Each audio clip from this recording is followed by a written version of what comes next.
ఉపాధ్యక్షులు పెద్దలు భాస్కర్ గారు, ప్రసాద్ గారు, బాషా గారు, గోపాల్ గారు, సత్సంగారావు గారు, కాంగ్రెస్ శంకరన్న పెద్దవాళ్ళలో ఏం చేసినా కూడా ప్రత్యేకం.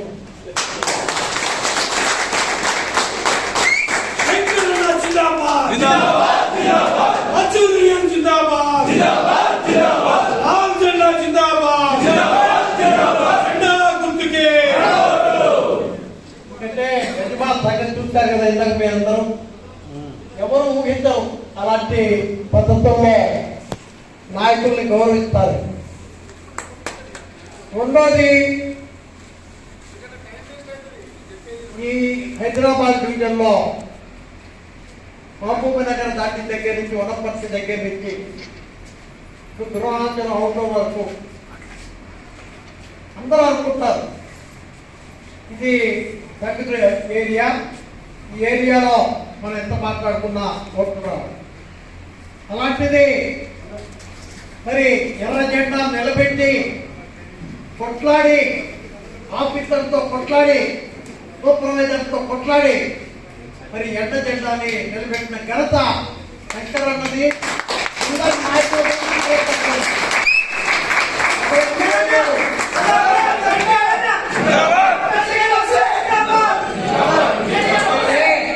ఇది ఒక్కటి చేసేది కాదు, లీడర్ ఉండాలి. లీడర్తో పాటు మిగతా లీడర్స్ ఫాలోయర్స్ ఉండాలి. ఫాలోయర్స్ లేకపోతే జెండా పోసేది ఫాలోయర్స్, కొట్లాడేది ఫాలోయర్స్, రోజు బాధలు పడేది ఫాలోయర్స్. వాళ్ళందరి యొక్క మరి బలం అందరికీ ఉంది కాబట్టి ఈ బ్రాంచి, గద్వాల బ్రాంచి మన తీర్చేత ఎలక్షన్లో కానివ్వండి, అంత ముందు కానివ్వండి, బ్రహ్మాండంగా ఈ ఏరియాలో ఓట్లు తీసుకురావడానికి సహాయపడి.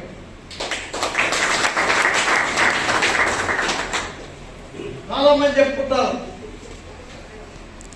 మహబూబ్ నగర్ దాటితే యూనియన్ ఉండదు. అలాంటిది యూనియన్ నిలబెట్టాడు. మరొకసారి ఎర్ర జెండా తరఫున, మా తరఫున, మా సెంట్రల్ ఆఫీస్ పేరెంట్, అలాగే మేము డివిజనల్ ఆఫీస్ అందరి తరఫున కూడా నేను దగ్గరికి వాళ్ళందరి లీడర్స్ కి, వాళ్ళ కార్యవర్గానికి, వాళ్ళ ఫాలోయర్స్ కూడా నేను ధన్యవాదాలు తెలియజేస్తాను. ఎందుకంటే పోరాటం చేస్తాం, పోరాటం చేయడంలో మనకి ఇచ్చిన వాళ్ళు ఎవరు లేరు. ఎర్ర జెండానే పోరాటం. మరి మీరు చూస్తారు ఎక్కడ ఏ గొడవ జరిగినా ఇల్లు ఎంత పెరిగింది, వాటర్ ఛార్జెస్ పెరిగినాయి, కరెంట్ ఛార్జీలు పెరిగినాయి, ఏది పెరిగిందా పోరాటం చేసేది ఎర్ర జెండా వాళ్ళు. నేల పొరిగిన పోలీసు కాలంలో ఎర్ర జెండా మరి దాని ఘనత ఎర్ర జెండా కష్టం. ఇంకా చెప్పారు ఉదయ్ భాస్కర్ గారి దగ్గర 60లో కొట్లాడాం, 65లో కొట్లాడాం, 74లో కొట్లాడాం. వాడు చెప్పేది ఎలా ఉంటుందంటే ఉపన్యాసం, విత్తనం మీరేసారు, నీళ్లు మీ తర్వాత వాళ్ళు పోసారు, 3వ సగం వచ్చింది, పళ్ళు పడుతున్నాయి, ఆ పళ్ళు నేనే తెచ్చానండి. విత్తనం వేసినోడు పోయాడు, నీళ్లు పోసినోడు పోయాడు, మొత్తం నేనే తెచ్చానంటాడు.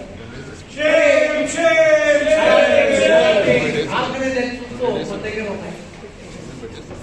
అసలు విత్తనం వేయక ముందే పడుకుంటుందా వస్తాయా? విత్తనం వేయకుండా చెట్టు పెరగకుండా పళ్ళు వస్తాయా? రావు. మరి మనం సమ్మె చేయబట్టి కదా కమిషన్ వేశారు. 60లో కానీ, 65లో కానీ, 74లో కానీ మనం సమ్మె చేసాం, విత్తనాలు వేసాం.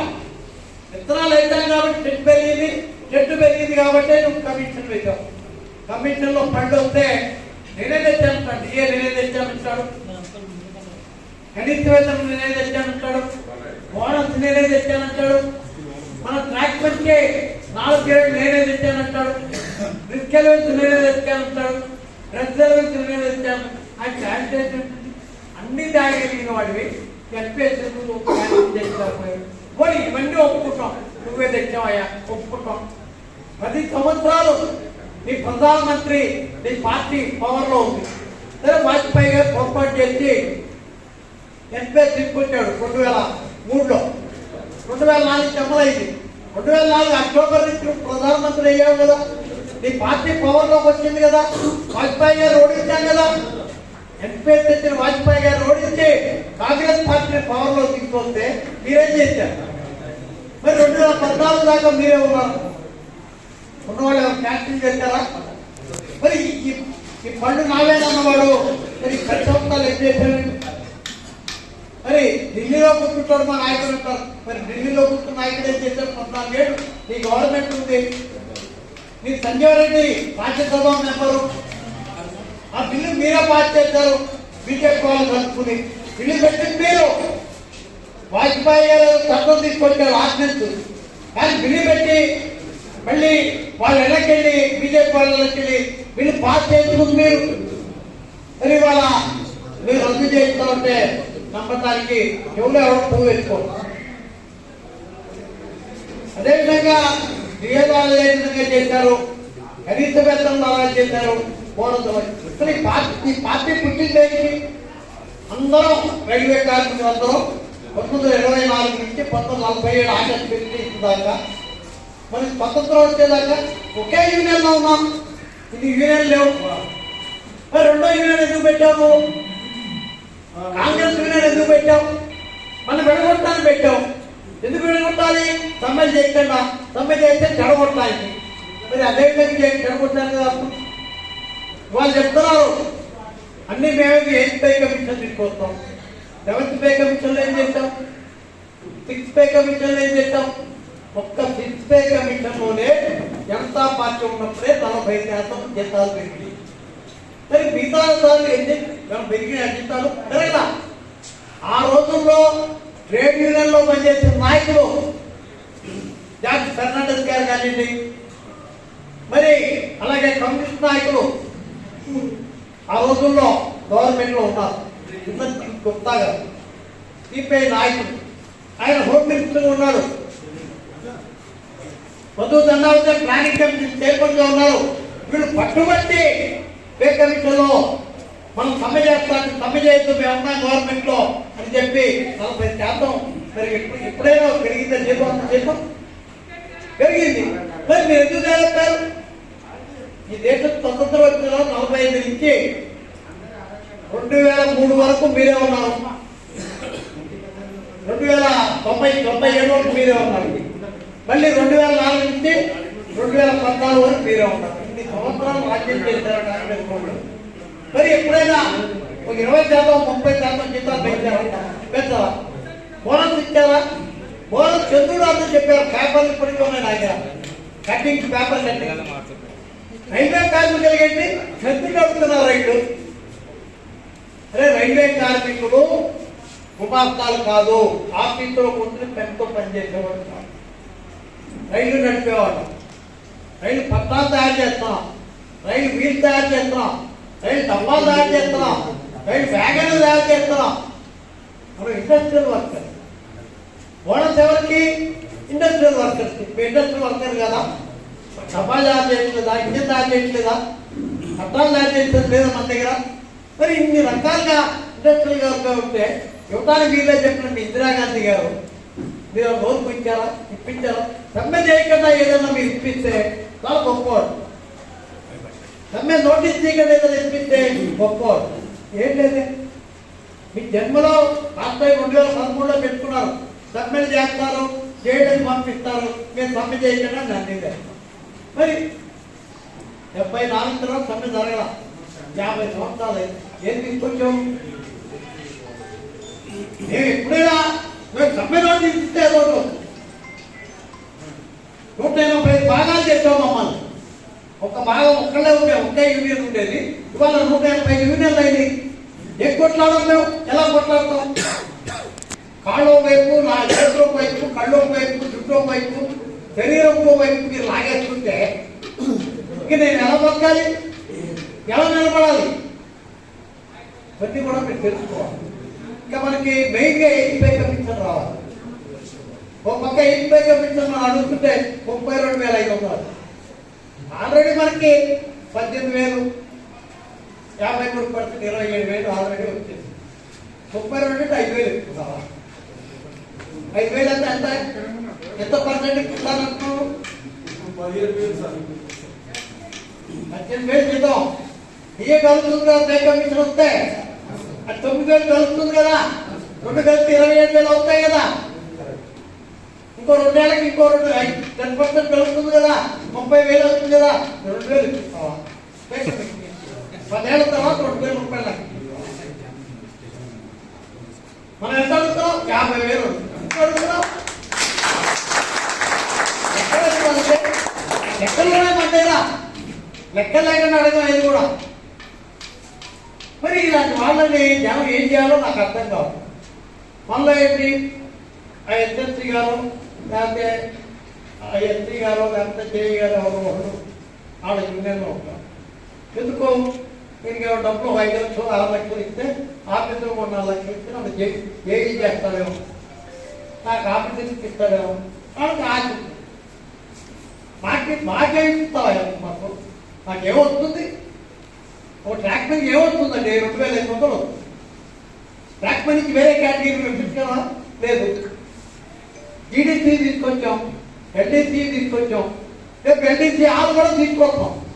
దాని కూడా రాదు. మీరు అనుకుంటారో ఎంతమంది పోతారండి? జీడీసీ వచ్చింది ఎంతమంది పోతున్నారు? 25%. ఎల్డీసీ వచ్చింది 10%. ఎల్డీసీ ఏముంది కదా 35%.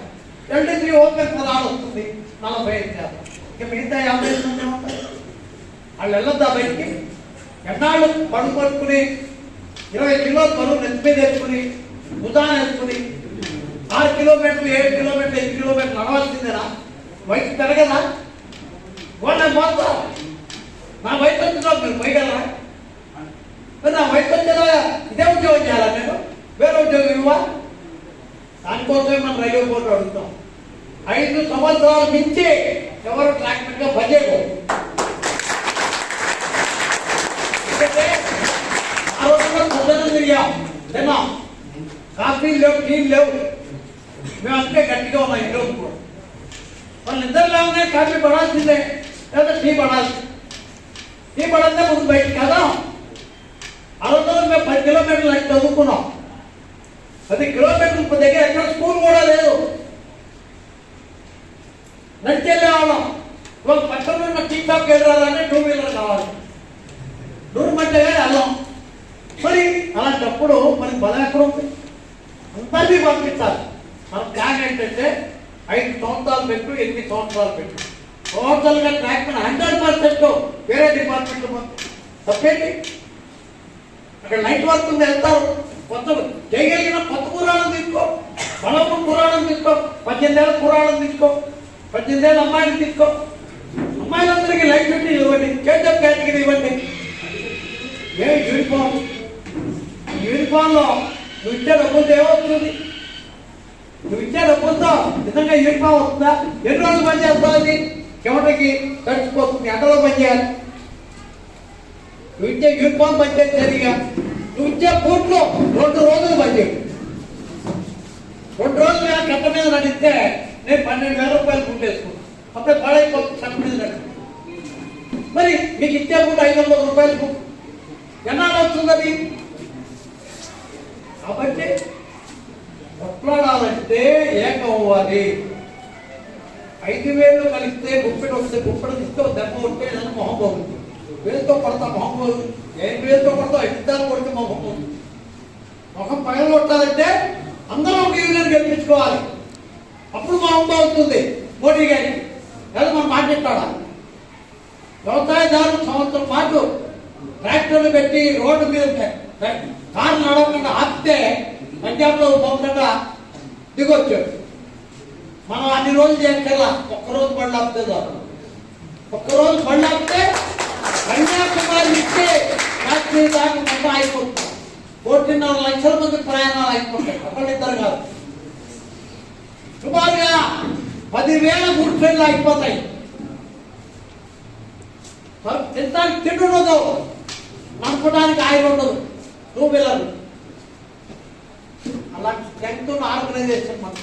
అయితే మనని విడదీస్తున్నారు. ఎందుకు విడదీస్తున్నారు? మనం సమ్మె చేస్తే దేశం దెబ్బతింటుంది అంటారు. దేశం దెబ్బతిందని మరి ముక్కలు ముక్కలు చేస్తారు మన శరీరాన్ని. మన ఐక్యం అవ్వలేమా? ఆలోచించుకోండి. ఒక యూనియన్ గెలిపించుకోండి. మద్దూరు యూనియన్ గెలిపించుకొని నేను చూడాలి. ఎవరు కొట్లాడతారు? ఎవరికి ధైర్యం ఉంది? ఎవరికి దమ్ము ఉంది?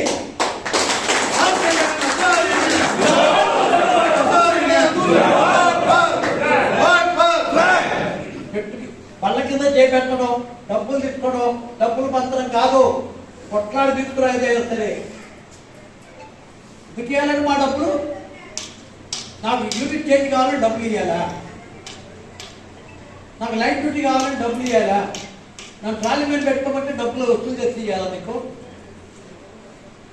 ఏంటి వ్యవహారం? ఎక్కడికి పోతున్నాం? ఈ సంఘంలో ఎప్పుడో 50 ఏళ్ళు 60 ఏళ్ళ నుంచి చెప్పాడు కానీ మిమ్మల్ని విడదీస్తే పడిపోతారు. కానీ మహాత్మాలు చెప్పాడు జనాన్ని పడగొట్టాలంటే పొలం పేరు చెప్పాలంటాడు. అది తిరిగి కుటుంబంతో భేదాలు ఆ తర్వాత భాషలు తెలంగాణ ఆంధ్రావాడి కర్ణాటక వాడి కొట్టాం కొట్టుకుంటే అన్ని డబ్బుల్ని ఆదాయానికి ఇలా మీరు కొట్టుకోండి.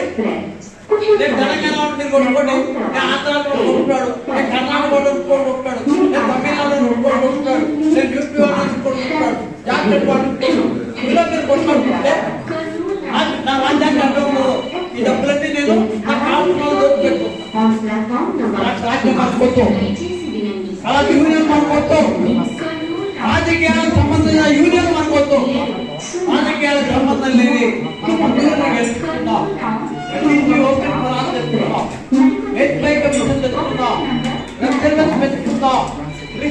పెంచుకుందాం. మన 10 గంటలు తగ్గాలంటే పొద్దున ఉదయం 8 గంటలకు వెళ్తే సాయంత్రం 5 గంటలకు పని చేయాలి. వారానికి ఒక రోజు వేస్తా, అది కూడా ఆదివారం. ఇంకో వారం ఆ రోజులో ఒక్కరోజు ప్రశ్నించుకోనా కొట్లోకి మా అమ్మాయికి ఏం కావాలి, మా అబ్బాయికి ఏం కావాలి మూడుకుంటూ తిరగడం. అరే 2 షిఫ్ట్లు ఏమయ్యా, 6 గంటలకు 2 గంటల 1 షిఫ్ట్, ఇంకో బ్యాచ్ పొద్దు నుంచి సాయంత్రం 8 గంటల దాకే. ఏ జనం లేరా?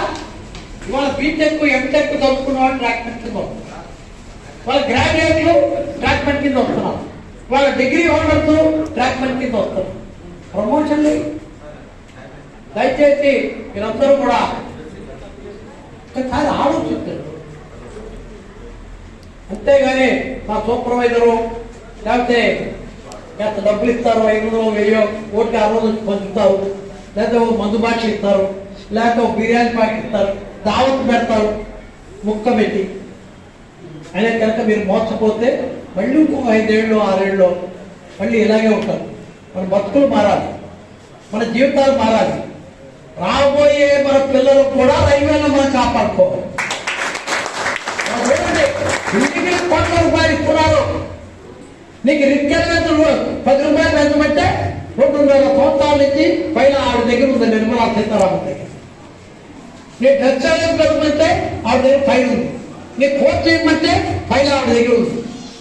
మరి బిల్డింగ్లు ఎట్లా డబ్బులు వస్తున్నాయి, తింటానికి తిండిపోతాం మా డబ్బులు ఇవ్వమంటే ఇట్లా.